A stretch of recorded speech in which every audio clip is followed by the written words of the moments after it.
Thank you for tuning into the Buyer's Guide podcast, where we talk all things property and finance. My name is Peter Mastriani, the founder of the Buyer's Guide, and in today's cast I speak with Raymond Shing, who's a certified financial planner with a master's in financial planning and a Bachelor of Business. I've known Ray for quite a while, and Ray established and runs Apollo Private Wealth, which specialises in comprehensive, outcome-focused, advice-based solutions for their clients. Ray has a really thorough understanding of investment markets, legal structures, tax, super, and estate planning. His real strengths lie in his ability to understand the big picture and deliver certainty for his clients. However, what I really like about Ray is his ability to explain complex financial situations simplistically, providing peace of mind and certainty that your goals are on track and your wealth is going to be in the right hands. When I sit down with Ray, we discuss exactly that, along with how to manage your wealth in a comprehensive manner. So, let's get to it.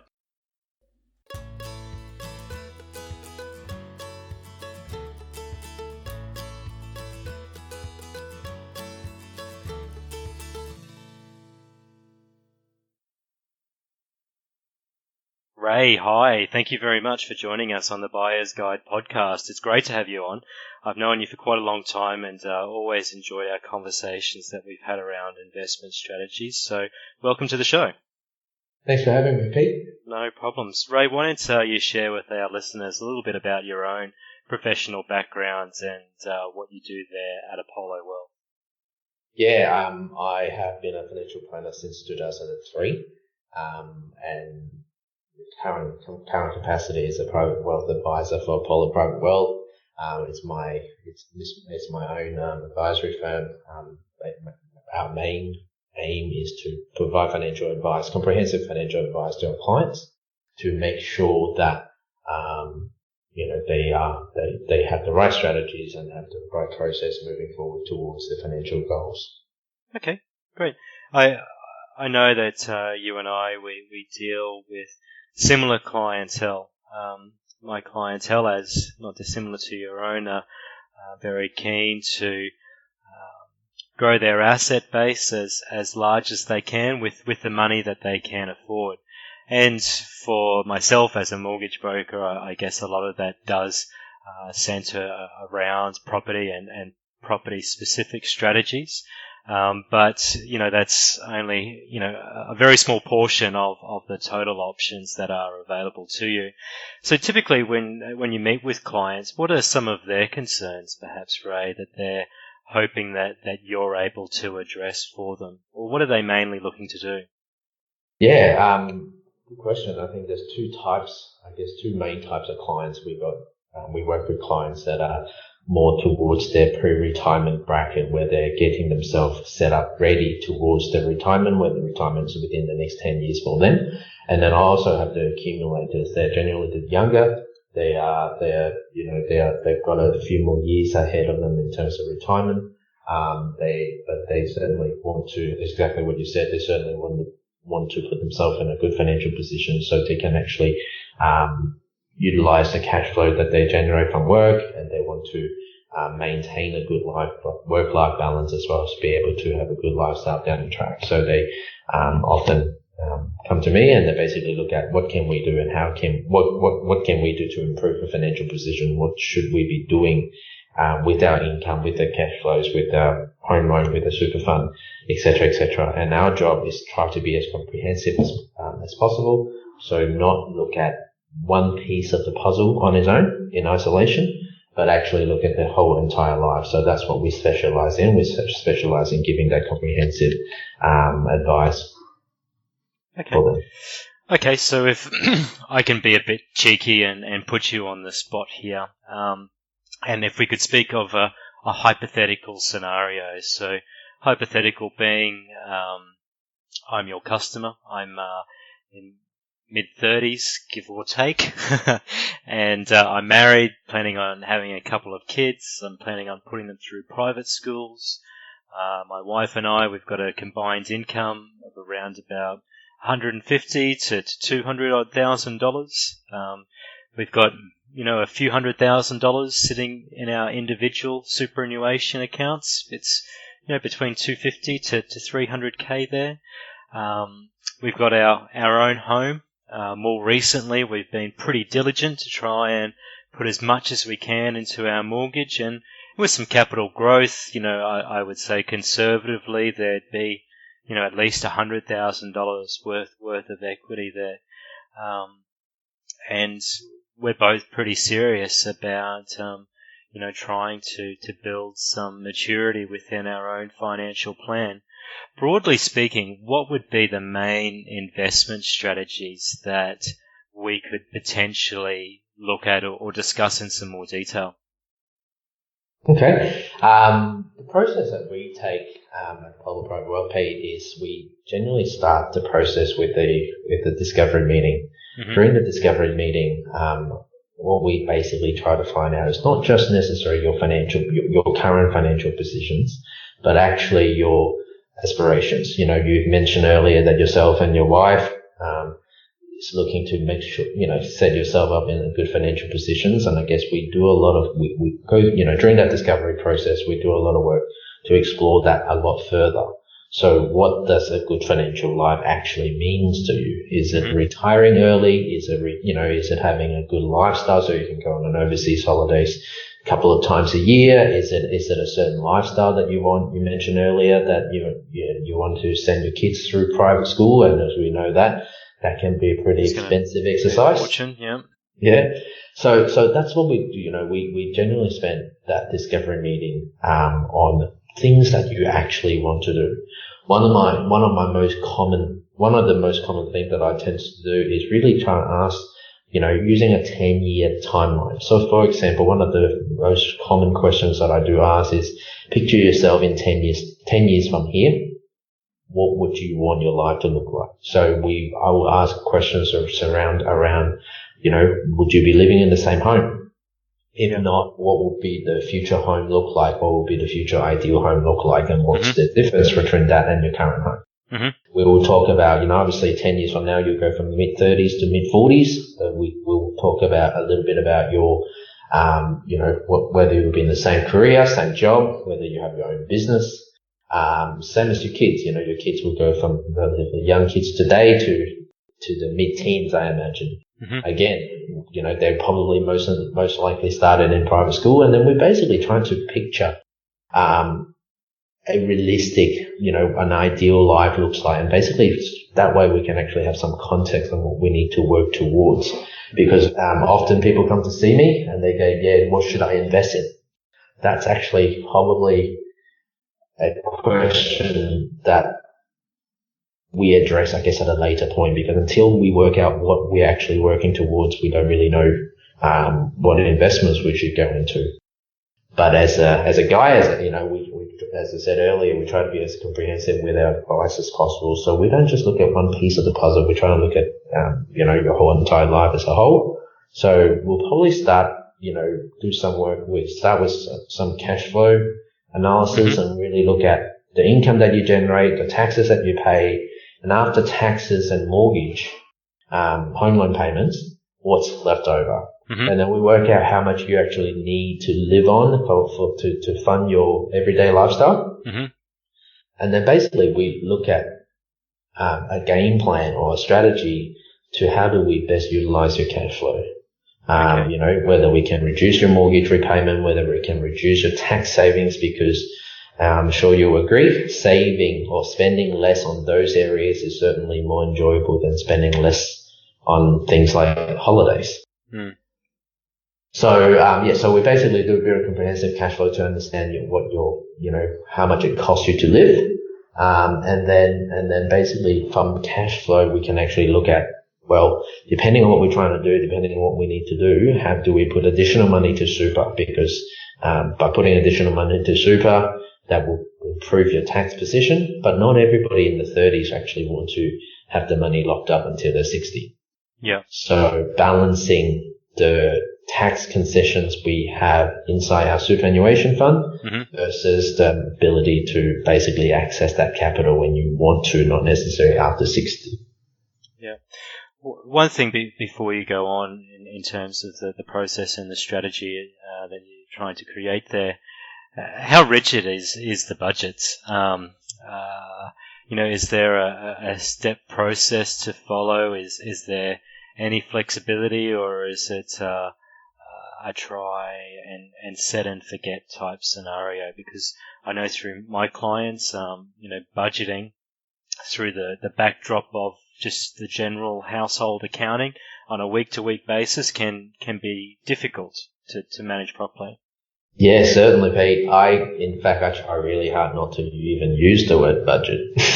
Yeah. Because when you use the word budget, it almost sounds impossible for most people to actually do. Yeah. So, managing the cash flow properly, I guess, is a fancy way to say budget. However, it doesn't have to be treated like a budget, because usually when we talk about a budget, it's basically how difficult it is to implement, to enforce, and it doesn't work. And that's the experience I get with most of my clients as well. So what I tend to do is do it a little bit in a much, much easier way. What we try to look at is how much income you earn. We all know what that number is. We know what the taxes, in terms of the tax obligations that you have to pay based on the budget. And we also know that most clients are pretty good with making their monthly repayment on the home loan. Mm-hmm. So when you factor those in, everything else is basically available to spend. Mm-hmm. And I guess throughout, during that discovery process, what we try to do is we try to find out how do we prioritize their wants and needs. Mm-hmm. So from that priority, we basically allocate what's available in terms of funds towards area that's the most important for them. So for example, somebody may be in a position to choose private school versus an annual overseas holidays. Mm-hmm. Now, a lot of people would choose private school because they deem that's important, but the same process, it's different to everybody. Yes. So what we try to do is try to make sure that people that I work with and clients that I work with understand what their priorities are, and we understand what their priorities are. So we're not just making, recommendations or giving them recommendations just because it's good in theory, but it's actually something that that's important to them. Mm-hmm. And I think that's the biggest difference in terms of, because everyone knows they should be saving, but until you know what you're saving for, until they know the end outcome, is actually very difficult to have the motivation behind what they need to do. So we do a fair bit of work on that and try to get them to articulate what's important to them, so we know how to approach everything. And once I've worked out hypothetically what it is that I hope to achieve as an end result of such, and we craft a plan together that's going to be executed over the next 5, 10, 15, 20 years or so, a lot can change from a broader economic perspective. How concerned should I be about influences and changes from a taxation perspective, perhaps, whether that means that negative gearing rules change, or they change the rules in relation to your own self-managed superannuation fund, or I don't know, something else that's super duper that we may not even know about at this stage. How concerned should I be of potential changes to that landscape over the long term? Yeah, in fact, it's really good timing in terms of that question, since we were just 1 week from the budget from last week, because the budget that we recently had, certainly from the government, certainly brought out a lot of potential changes in many things: tax rates, superannuation. The way I genuinely, I guess my view when it comes to changes is we can't, changes will always continue to happen. We don't know what the future holds, and we certainly don't know what changes will happen in 12 months, in 5 years, in 10 years. What we need to understand is changes will always happen. What we should do is we should plan our life based on the rules that we have, and based on, the economic environment, and based on the cash flow that we have right now. However, we need to plan to make sure that there's enough flexibility in place so when changes do happen, we're able to adjust our strategies. Now, the changes can be a personal change. It can be a pay rise. It could be a pay cut. It can be a redundancy. It could be changes to do with the tax rule. It can be changes to do with your occupation, with your career. It could be what you said earlier, changes in regards to negative gearing, because what you used to be able to do you can no longer do. Often I see people basically they don't do anything because they're uncertain of the future. And that's probably the worst thing you can do, because by doing nothing, get analysis paralysis. That's exactly right. When you worry about what's going to happen and therefore you don't do anything, the actual end result will be the same. Nothing will happen, and you probably, I'm sure you would have heard from clients that said they should have done this many years ago and they should have done that many years ago. Yeah. So the key is not to worry too much about the changes, and not do anything. The key is to make sure that, you know exactly where you're heading, what you're trying to do, and then be flexible when changes do happen and when changes do make place. Review your own financial position to look at what needs to be done, what adjustment needs to be done, what amendment needs to be done to make sure the game plan that you have put in place is still effective moving forward. Upon that review factor there, how efficient is it to undertake a self-review of your finances? So, again, on this hypothetical scenario, we've cultivated this plan, we're managing it, we're about 7 years into it. I've got a good idea of what's going on. Can I do a self-analysis, or is that best to go back into consultation with yourself or others, or what should you do? Yeah, generally speaking, review should take place on a very minimum once a year, even when there's very little changes in your life. Once a year to make sure what you're doing is still appropriate. As like a health check, or just take a pulse on things? General checkup. Obviously, depending on the complexity of your financial situation, some people will need to review the situation much more often than once a year. Mm-hmm. And everyone's different, and also what's complex to one client is actually very simple to another. Sure. I guess as a rule of thumb, it's just looking at how close you are of achieving your goals. For example, someone who, wanting to retire at 60 years old, they're 59, they've got plenty of assets. They probably don't need to worry about how to get there, but how to keep what they have and probably making sure their portfolio is doing what they're meant to be doing. Compared to someone, as you said earlier, someone who's in the mid-30s and they're a long way from achieving everything, and their life is generally quite complex. They may have their own self-managed super fund, and they run their own business through multiple entities. Clients with more complexities will generally need to review their situation a little bit more. Mm-hmm. And complexity, it's not just how many different entities they have, but also how dynamic their goals are. Do they have, are there lots of moving parts? Do they have changes that needs addressing all the time? And that's the key thing. It's really, what we do here is not really a cookie cutting type approach. We don't have set strategies that fits everybody. Mm-hmm. Give you an example of a client that in that age group, very similar client to what you said earlier, kids private, wanting to go to private school in that income range between 150 to 200. Mm-hmm. They have a bit, they have super that they have built up, but they can't really access, and they still have a relatively high mortgage. So the strategy with them, once we analyze their cash flow, once we know what they're trying to do, includes, basically trying to pay down their mortgage as fast as possible, because as we all know, home mortgage is not deductible. So it's in our best interest to basically get that mortgage paid out as quickly as possible. Mm-hmm.